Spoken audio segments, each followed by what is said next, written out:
कृष्ण क्या हुआ बेटा, आपकी आंखों में आंसू क्यों रो रहे हैं आप? कन्हैया बोले, माँ मुझे भोजन तो दिया करो, पर हमें भोजन में मक्खन बिल्कुल मत दिया करो, हमें मक्खन मत परोसा करो माँ।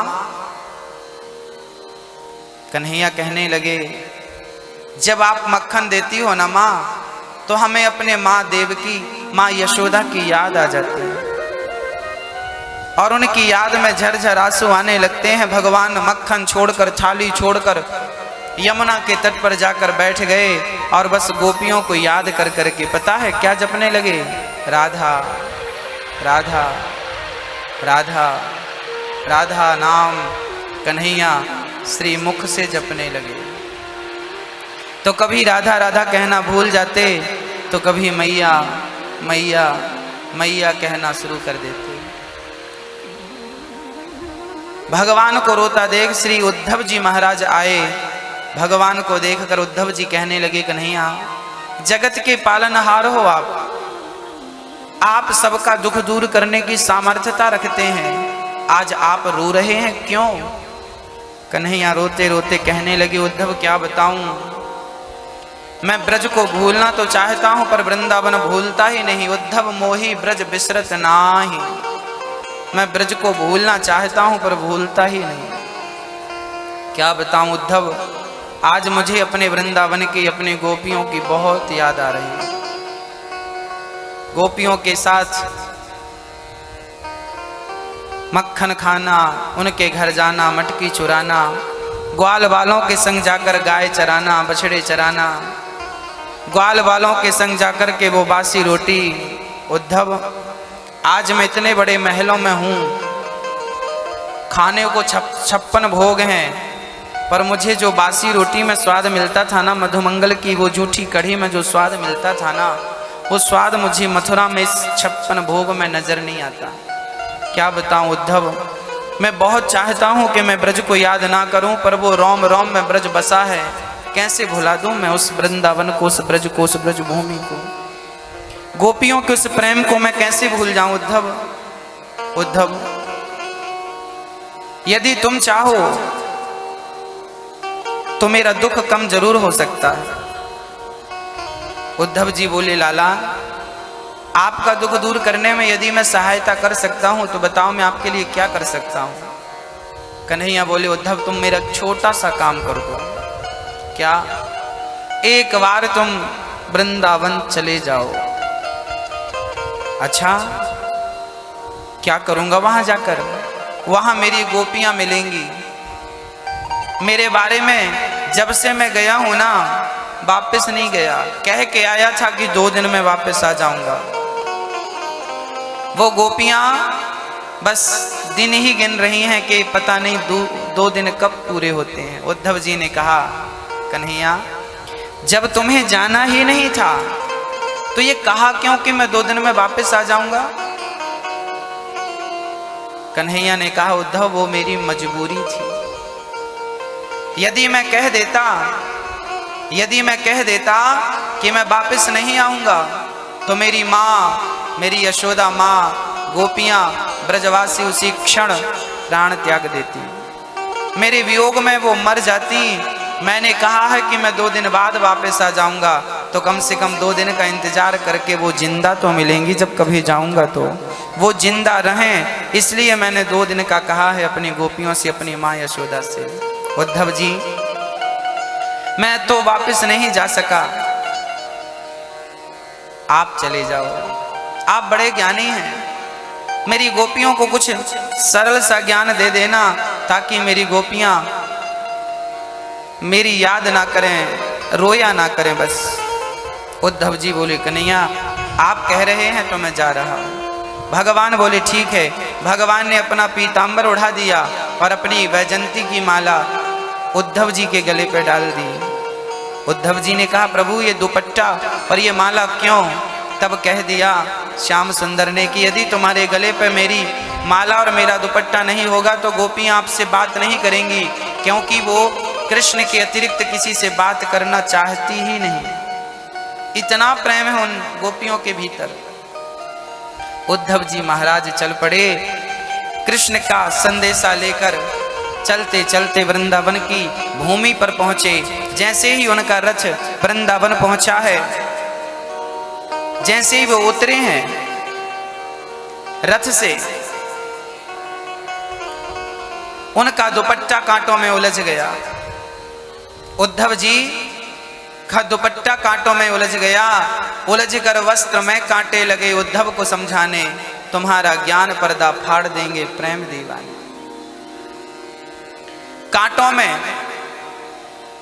कांटों में दुपट्टा उलझ गया, सुलझाने लगे तो फट गया। मानो वृंदावन के वो कांटे कह रहे थे कि उद्धव जी यदि ज्ञानी बनकर आए हो तो जैसे तुम्हारे दुपट्टे को हमने फाड़ दिया, ऐसे ज्ञानियों के पहाड़े को हम वैसे ही फाड़ देते हैं जैसे तुम्हारे दुपट्टे को फाड़ दिया। यहाँ ज्ञानियों का प्रवेश नहीं है, ये प्रेम की नगरी है, यहाँ भक्तों का प्रवेश है। यहाँ ज्ञानियों का कोई प्रवेश नहीं, ज्ञानी आ ही नहीं सकते, केवल प्रेमी, केवल प्रेमी। उद्धव जी ज्ञानी बनकर जा रहे हैं, वृंदावन पहुंचे हैं। उद्धव जी के रथ को जब ब्रजवासियों ने देखा कि ये तो कृष्ण का वही रथ है जिस रथ पर चढ़कर वो गए थे, सारे ब्रजवासी दौड़ पड़े, मेरा कृष्ण आ गया, मेरा कन्हैया आ गया, मेरा कृष्ण आ गया, मेरा गोविंद आ गया। सारे ब्रजवासी दौड़ पड़े, जाकर रथ को घेर लिया और जब ध्यान से देखा तो वो कृष्ण के रथ पर कोई और ही था। ब्रजवासियों ने कहा, लाला आप कौन हैं? उद्धव ने परिचय दिया, मैं उद्धव हूं। ब्रजवासी फिर रोने लगे, कन्हैया कह के गया था 2 दिन में आ जाऊंगा, तेरे 2 दिन अभी पूरे नहीं हुए, क्या बिगाड़ा था हमने तेरा, तू आता ही नहीं। भैया ये बताओ आप क्यों आए हो? उद्धव जी ने कहा, मैं कृष्ण का मित्र हूं, कृष्ण का सखा हूं, मिलने के लिए आया हूं, सखा हूं, संदेशा लेकर आया हूं। उद्धव जी महाराज श्री कृष्ण का संदेशा ब्रजवासियों से कहने लगे और कहते हैं, ब्रजवासी ग्वाल वाल कहने लगे, क्या हमारे कृष्ण कभी हमें याद करते हैं? उद्धव जी कहने लगे, तुम्हें दिन रात याद करते हैं। उद्धव जी ने कहा, मुझे माँ यशोदा का पता बता दो, मैं माँ यशोदा के घर जाना चाहता हूं। उद्धव जी यशोदा माँ के घर का पता पूछ रहे हैं और ब्रजवासी पता बता रहे हैं। ब्रजवासियों ने कहा, उद्धव जी जब से श्री कृष्ण गए हैं ना, तब से कृष्ण का यशोदा के घर का पता बहुत सरल, बहुत आसान हो गया। कैसे? देख रहे हो ना, ये रक्त की धार, ये जल की धार, जहां से ये जल की धार निकल रही है, बस वही घर तो यशोदा का है। अच्छा, जल की धार घर से निकल रही है? बोले, जल की धार घर से नहीं, ये जल की धार तो नयनों से, आंखों से निकल रही है। बस उद्धव जी के ज्ञान की गांठें खुलनी शुरू हो गई। दौड़े दौड़े गए, माँ यशोदा घर के आंगन में बैठी पालने पर श्याम सुंदर को झूला झूला रही थी। कन्हैया क्या तुझे सोना नहीं है? थोड़ी देर बाद कहती, कितना सोएगा लाला, तुझे उठना नहीं है? तुझे आज माँ का दूध नहीं पीना? आज तुझे ताजा ताजा मक्खन नहीं खाना? अच्छा, तुझे ताजा मक्खन खाना है ना? आज मैं तेरे लिए ताजा मक्खन निकालती हूँ। खाली मटकी पर मथानी डालकर और माँ यशोदा मंथन करने लगी। उद्धव जी चुपचाप इस माँ का पागलपन देख रहे हैं। कभी माँ यशोदा झूला झूलाती है तो कभी पायल लेकर आ जाती है अंदर से, आज तुझे पायल पहनाऊंगी, तेरे हाथों में आज चूड़ा पहनाऊंगी। कभी कंघी लेकर बैठ जाती है, तेरे बाल बहुत फैले हैं, आज तेरी चोटी करूंगी मैं। और लो यूं ही कंघी करने लग जाती है, यूं ही कंघी, कोई नहीं है सामने, बस खाली कंघी चल रही है। कंघी करने के बाद चोटी कर रही है माँ। बड़े बड़े बाल कन्हैया के, चोटी कर रही है, खाली खाली हाथ चोटी कर रही है, बस चोटी करती जा रही है। उद्धव जी माँ यशोदा का ये पागलपन देख रहे थे, तभी आवाज लगाई, भाई घर पे कोई है, कोई ऐसा व्यक्ति है जिससे मैं बात कर सकूं। तब बूढ़े से एक दाढ़ी वाले बाबा जी नजर आए। बाबा जी ने देखा कोई आया है, जाकर देखा, भैया कौन है आप? मैं उद्धव हूँ। आहा, आओ। आप कौन हैं? मैं नंद बाबा हूँ। क्या यशोदा का घर यही है? हाँ हाँ। उद्धव जी ने कहा, यशोदा कहाँ है? बोले ये आंगन में जो बैठी है ना, यही तो यशोदा है। उद्धव जी को आश्चर्य लगा, राम राम, ये यशोदा? ये तो कोई पागल ही स्त्री है। मैंने तो सोचा था कि कृष्ण की माँ है, भगवान की माँ है तो बड़ी वीआईपी होगी, बड़ा सुंदर गेटअप होगा, पर यहां आकर देखा तो ये पागल महिला।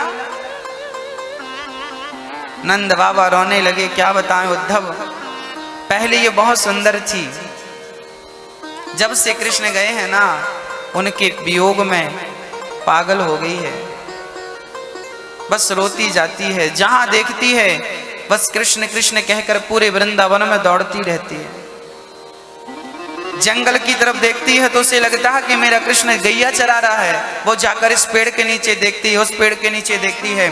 तो कभी यमुना के तट पर उन्होंने मिट्टी खाई थी, तो कभी जाकर वो यमुना के तट पर ढूंढती है, लाला कहाँ छिप के बैठा है, क्या अपनी माँ को ऐसी सताएगा? तो कभी काली कुंड पे, काली दह पे, काली कुंड पे जाकर रोने लगती है कि मेरा कृष्ण लगता है पानी में डूब के मर गया।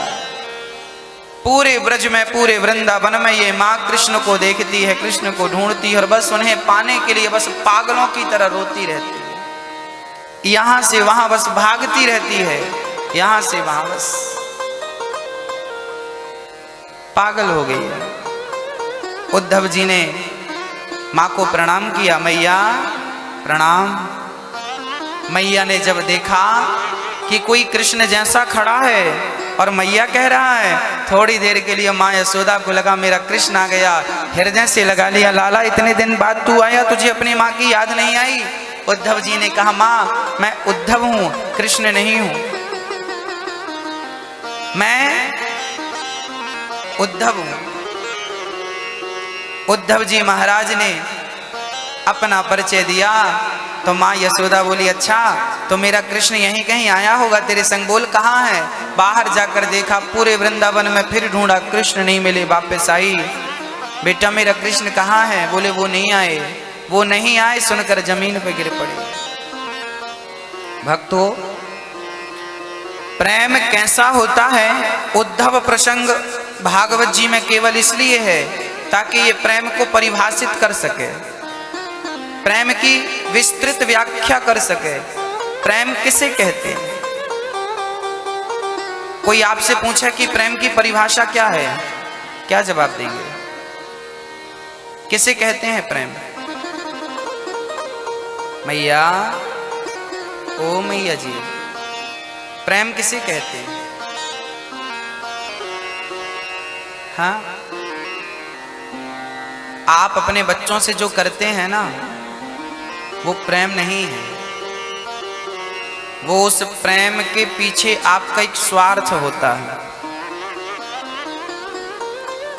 माँ बच्चों से प्रेम करती है ना, तो उसके पीछे एक स्वार्थ चिपका रहता है कि बड़े होकर मेरे बच्चे मेरी सेवा करेंगे, ये स्वार्थ माँ का होता है।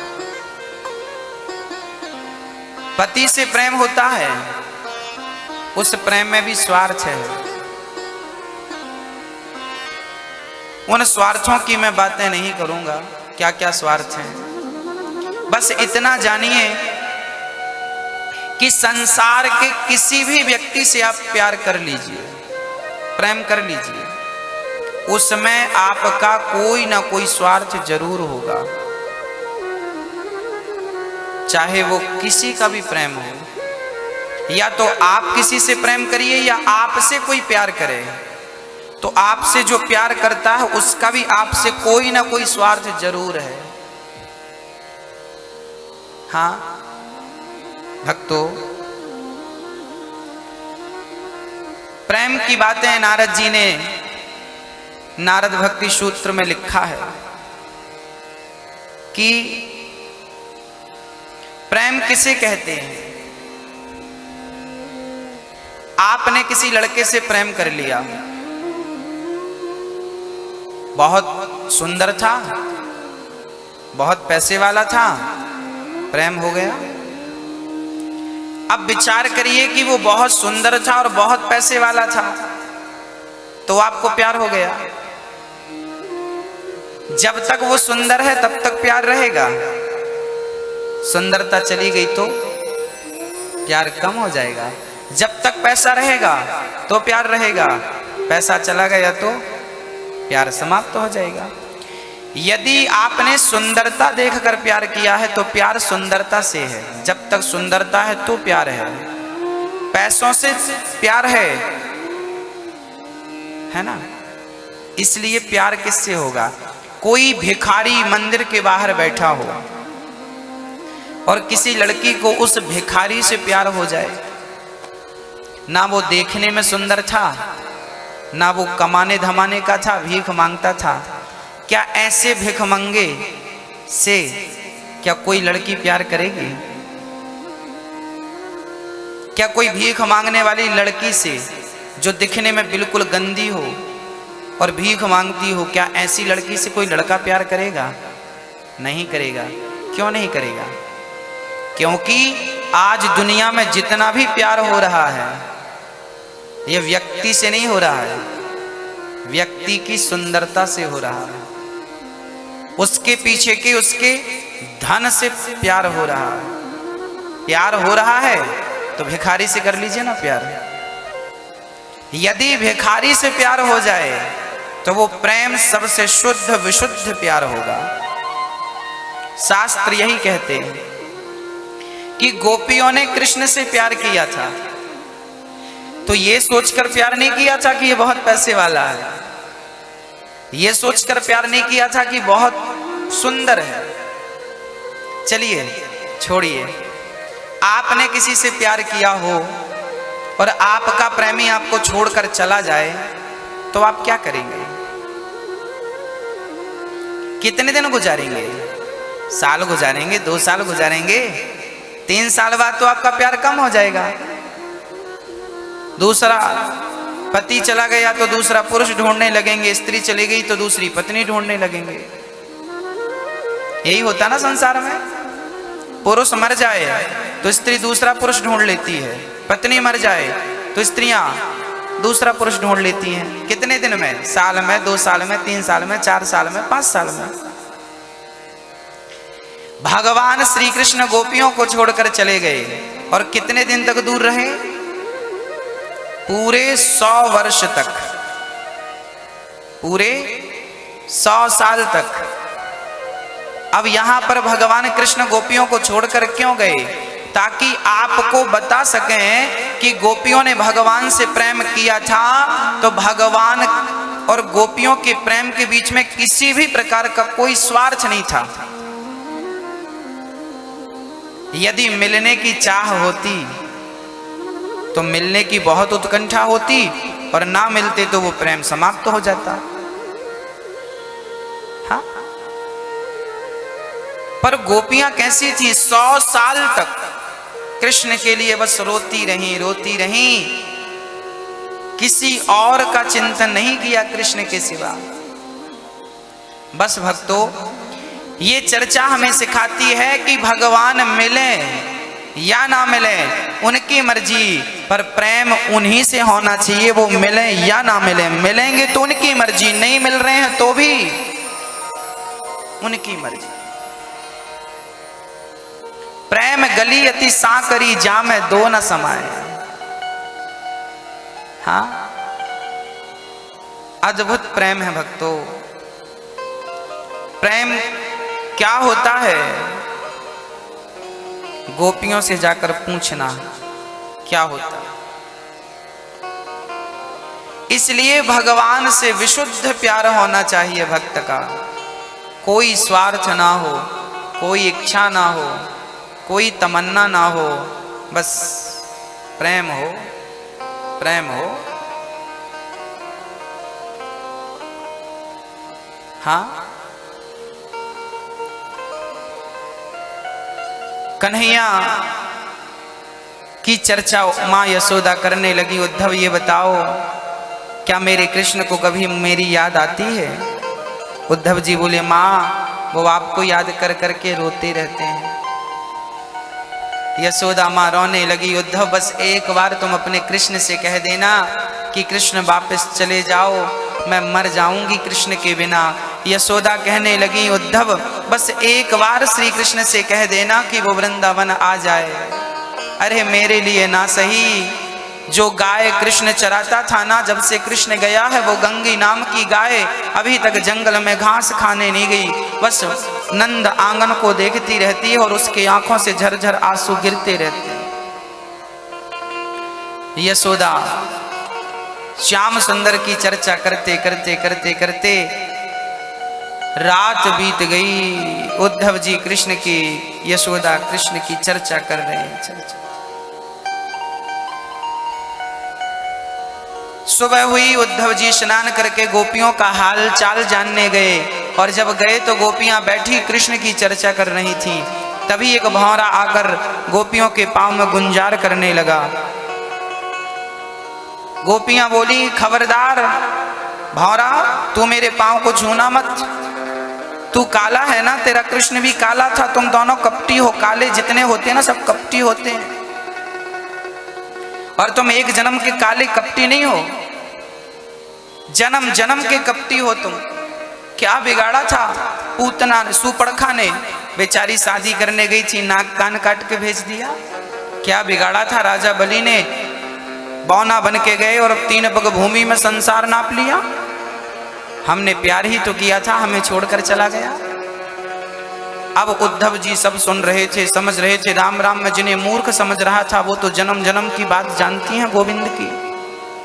गोपियों का ज्ञान देख करके उद्धव जी के अहंकार की गांठ खुलने लगी।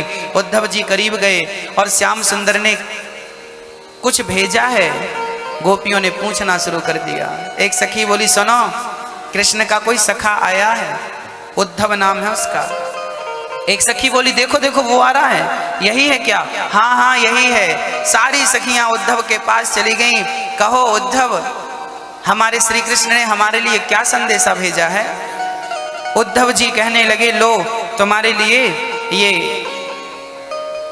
चिट्ठी भेजी है, लो ये चिट्ठी तुम्हारे लिए कृष्ण ने भेजी है। जैसे ही उद्धव जी ने चिट्ठी दी, गोपियों ने उस चिट्ठी को छीनना शुरू किया, और छीना झपटी में उस चिट्ठी के टुकड़े टुकड़े हो गए। एक टुकड़ा एक सखी ने ले लिया, एक टुकड़ा एक सखी ने ले लिया, एक टुकड़ा एक सखी ने ले लिया, एक टुकड़ा एक सखी ने ले लिया, टुकड़े टुकड़े कर दिया। और उस टुकड़े को अपने मस्तक से लगाती हैं, अपने नेत्रों से लगाती हैं, उस टुकड़े को चूमती हैं और हृदय से लगा के रोने लग जाती हैं। उद्धव जी बोले, देवियों तुम कितनी पागल हो, अरे चिट्ठी में क्या लिखा था पढ़ तो लिया होता, टुकड़े टुकड़े कर दिया, फाड़ दिया। गोपियों ने मुस्कुराते हुए कहा, उद्धव जी जिसने कृष्ण को ही पढ़ रखा हो उसे कृष्ण की चिट्ठी पढ़ने की जरूरत ही नहीं, हमने तो कृष्ण को पढ़ रखा है,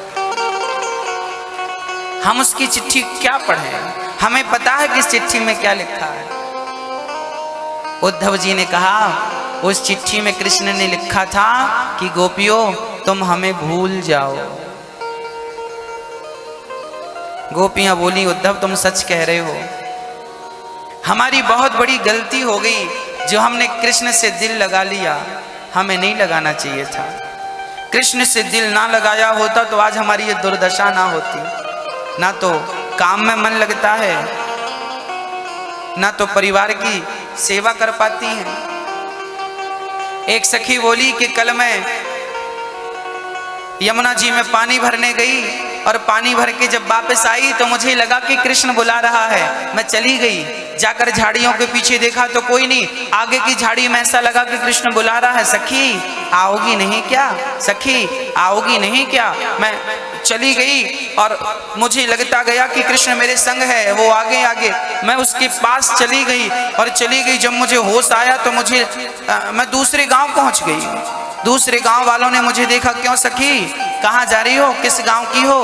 हमने कहा मैं वृंदावन की हूँ। अरे बोले ये वृंदावन नहीं है, ये तो ये फलाना गांव है। राम राम। मैं पानी लेने यमुना गई थी, सास बिल्कुल खाने पे बैठी थी, कहा था जल्दी पानी लेके आओ ताजा ताजा। और मैं उसे कृष्ण के कारण दूसरे गांव आ गई। घर गई तो सास ने कहा 1 घंटा तूने लगा दिया, कहाँ थी। अब मैं कैसे बताऊं कि कृष्ण ने मुझे रास्ता भटका दिया था। एक सखी बोली कि एक दिन मैं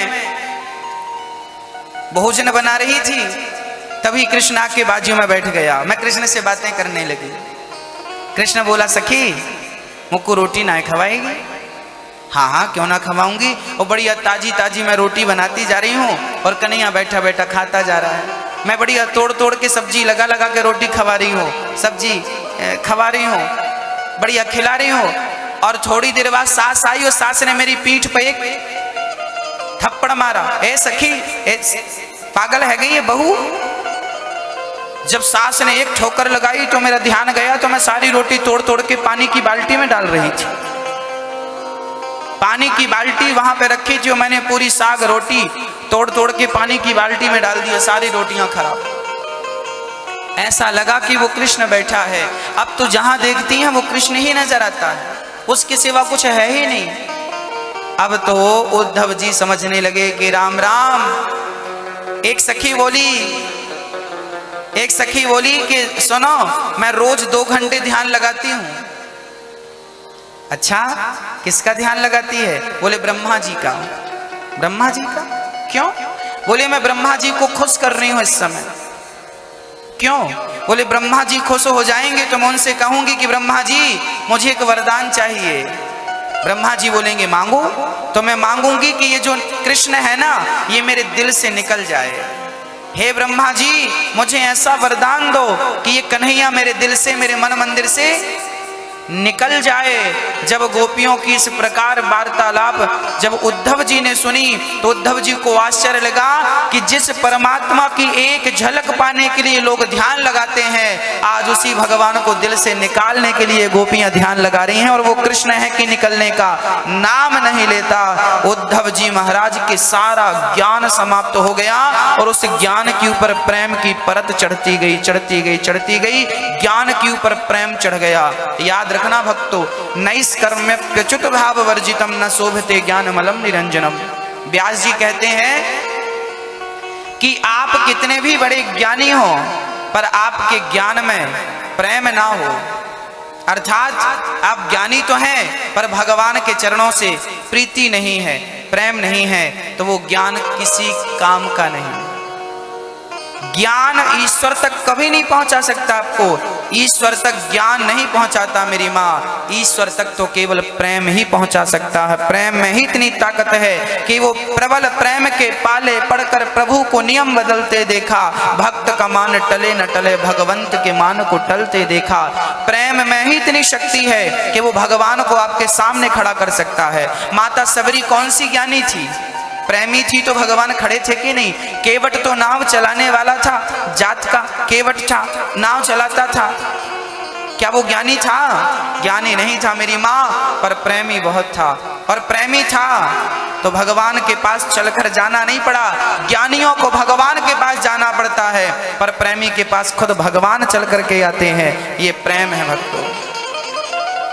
ज्ञानी बंदर के बच्चे जैसा होता है। जैसे बंदर का बच्चा बंदरिया को पकड़ता है ना, यदि पकड़ कमजोर हो जाए तो गिर सकता है, ऐसे ज्ञानी लोग भी अपने ज्ञान के बल से भगवान को पकड़ते हैं। यदि अहंकार आ गया तो छोड़ सकते हैं, पर जो प्रेमी होते हैं ना, ये बिल्ली के बच्चे होते हैं। जैसे बिल्ली अपने बच्चे को मुंह पे दबा के एक घर से दूसरे घर ले जाती है। बिल्ली का बच्चा जब जन्म लेता है ना, उसकी आंखें बंद होती हैं। 7 घर बिल्ली अपने बच्चे को जब घुमाती है तब उस बच्चे की आंखें खुलती हैं। हाँ मेरी माँ, जैसे बिल्ली अपने बच्चे को लेकर जाती है 1 घर 2 घर 3 घर 4 घर, ये वही बिल्ली है, चूहे को पकड़ लेती थी तो फाड़ डालती थी, और बच्चे को पकड़ के दौड़ रही है, खरोंच नहीं आने देती। जैसे माँ ने बच्चे को पकड़ रखा है, ऐसे भगवान ने भक्तों को पकड़ रखा है। यदि आप भक्त हैं तो आप भगवान को नहीं पकड़ेंगे, वो आपको पकड़ेंगे। इसलिए कभी भी मंदिर जाओ तो भगवान के मंदिर जाकर दोनों हाथ जरूर ऐसे खड़े करने चाहिए, ऐसे जरूर बढ़ाने चाहिए। इसका अर्थ होता है कि प्रभु मैं तेरे दर पे आ गया, मुझे नहीं पता कि तेरा हाथ कहाँ है, तेरे चरण कहाँ है, पर तुझे पता है कि मेरे हाथ कहाँ है। आप मेरा हाथ पकड़ लेंगे तो नैया पार हो जाएगी। मुझे नहीं पता कि आप सूरदास जी महाराज एक बार एक गड्ढे में गिर गए थे, जा रहे थे सत्संग में, पता नहीं तूफान आ गया, रास्ता भटक गए और एक कुएं में जाकर धड़ाम से श्री सूरदास जी गिर गए। अब सूरदास जी कुएं के अंदर कृष्ण कृष्ण जपने लगे, कोई अभाव नहीं था किसी चीज का। उस कुएं में गिर के वो कृष्ण कृष्ण कृष्ण कृष्ण कृष्ण कृष्ण श्री सूरदास जी महाराज जपने लगे। तभी भगवान श्री कृष्ण ने देखा कि मेरा भगत गड्ढे में गिरा है। भगवान तुरंत एक छोटे से ग्वालवाल का रूप बनाते हैं और कहते हैं बाबा अपना हाथ दो, लो मेरा हाथ पकड़ लो और ऊपर आ जाओ। कुआं बहुत गहरा था। भगवान जी कह रहे हैं लो मेरा हाथ पकड़ लो। सूरदास जी बोले भैया मुझे क्या पता कि तुम्हारा हाथ कहाँ है, मैं तो अंधा हूं ना, मुझे क्या पता कि तुम किस दिशा में हो, तुम्हारा हाथ कहाँ है, मैं आपके हाथ को नहीं देख पा रहा हूं। पर बेटा तुम तो आंख वाले हो, आप तो मेरा हाथ देख रहे हो, तो मैं कैसे पकड़ूंगा, आप ही पकड़ लो ना। लो भैया, भगवान से कहा कि आप पकड़ लो। भगवान बच्चे बनकर आए थे, भगवान ने सूरदास जी का हाथ पकड़ा। जब सूरदास जी का हाथ पकड़ा और हल्की सी ठोकर लगाई तो ऐसा लगा कि गड्ढा बहुत छोटा था, जबकि बहुत बड़ा गड्ढा था। गड्ढा तो बहुत बड़ा है, पर भगवान पार लगाना चाहे ना तो संसार रूपी गड्ढा, संसार रूपी सागर, गाय जहाँ खुर जमाती है ना, गाय के खुर पांव जहां पड़ते हैं ना, तो वहां भी एक गड्ढा हो जाता है, हो जाता ना। उस गड्ढे को पार करने में क्या कोई दिक्कत होती है किसी को? याद रखना मेरी माँ, जब भगवान आपका हाथ पकड़ता है ना तो संसार सागर उस खुर की तरह हो जाता है, आसानी से भक्त पार कर जाता है। उसी तरह भव सागर को पार कर लेता है, जैसे गाय के खुर में भरे हुए पानी को लोग पार कर लेते हैं। ये संसार सागर उनके लिए गाय के खुर जैसा बन जाता है जो भगवान की शरण ग्रहण कर लेते हैं। आज सूरदास जी का हाथ पकड़ा, ऊपर झटका लगाया, सूरदास जी ऊपर आए। अब सूरदास जी ने भगवान श्री कृष्ण का हाथ कस के पकड़ लिया। पहले उन्होंने पकड़ा था भगवान ने, अब सूरदास जी को लगा कि बहुत बच्चों ने मेरा हाथ पकड़ा है, पर जिस प्रकार इन्होंने मेरा हाथ पकड़ा है मुझे लग रहा है कि यह हाथ जगत के पालनहार का हाथ है। सूरदास जी ने उस हाथ को पकड़ लिया। अब सूरदास जी हाथ छुड़ाने लगे। भगवान जी हाथ छुड़ाने, बाबा छोड़ो, कैसे बाबा, हमने तुम्हारी मदद की, तुमने हाथ पकड़ लिया। सूरदास जी बोले प्रभु बातें मत बनाओ, मैं समझ गया कि आप भगवान हो और मुझे पार लगाने के लिए आप आए हो, मैं आपको अब छोड़ नहीं सकता।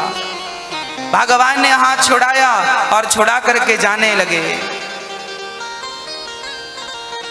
जब हाथ छुड़ाकर भगवान गए तो सूरदास जी ने कहा हाथ छुड़ाए जाते हो निर्बल जान के मोही, दिल से गर तुम जाओगे मर्द कहूँगो तो ही।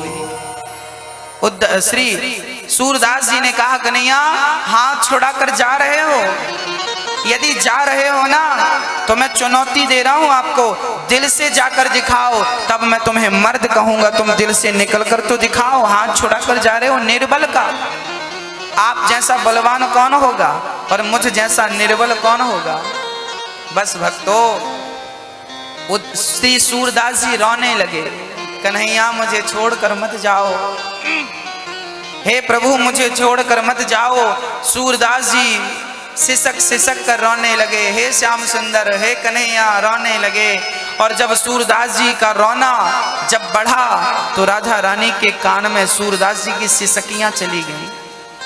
सूरदास जी का सिसकना, सिसक सिसक के रोना हाँ राधा रानी के कानों तक पहुंच गया। राधा रानी ने कहा कन्हैया ये कौन रो रहा है? कन्हैया ने कहा ये सूरदास जी रो रहे हैं। अच्छा क्यों रो रहे हैं? मेरा दर्शन करना चाहते हैं। तो जाकर देते क्यों नहीं हो? भगवान बोले उन्हें इतना ही दर्शन मिलना था इस जन्म में, मेरा स्पर्श कर लिया उन्होंने, बस इतना ही पर्याप्त है। राधा बोली नहीं, चलो रो रहा है तो दर्शन दो। अब राधा कृष्ण का हाथ पकड़ कर गई और सूरदास जी के पास चली गई। बाबा क्यों रो रहे हो?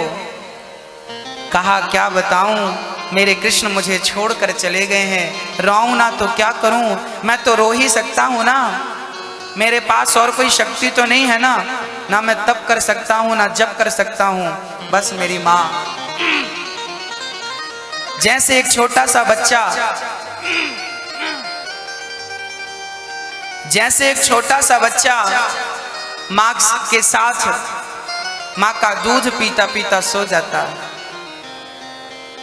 माँ उसे पीठ में थाप दे दे करके सुला देती है, और वही बालक जब रात्रि के 2 बजे जाग जाता